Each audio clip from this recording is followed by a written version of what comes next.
राज्यातील लाडक्या बहिणींसाठी आनंदाची बातमी आहे, कारण लाडकी बहीण योजनेतील पैशाचं वितरण सुरू झालंय। महिला सशक्तीकरणाच्या दिशेनं महत्वाचं पाऊल टाकण्यात आलेलं आहे।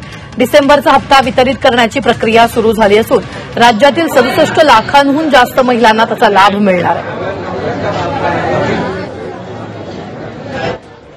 ही मोठी बातमी आपण पाहतोय। राज्यातील लाडक्या बहिणींसाठी आनंदाची आहे, कारण लाडकी बहीण योजनेतील पैशांचं वितरण सुरू झालेलं आहे। डिसेंबरचा पहिला हप्ता वितरित करण्याची प्रक्रिया सुरू झाली। ज्या महिलांना आधार सीडिंगमुळे लाभापासून वंचित राहावं लागत होतं, त्याच्यातल्या सुद्धा ज्यांची आधार सीडिंग झालेली आहे त्या लाभार्थ्यांना सुद्धा आज आपण लाभाच्या वितरणाची सुरुवात सन्मान निधीची करत आहोत। आणि साधारणपणे 2,34,00,000 आणि आधार सीडिंग झालेल्या ज्या लाभार्थी असतील त्यांना लाभ वितरणाची सुरुवात आजपासून होत असताना येत्या 4 ते 5 दिवसांमध्ये टप्प्याटप्प्याने आपण या लाभाचं वितरण करणार आहोत।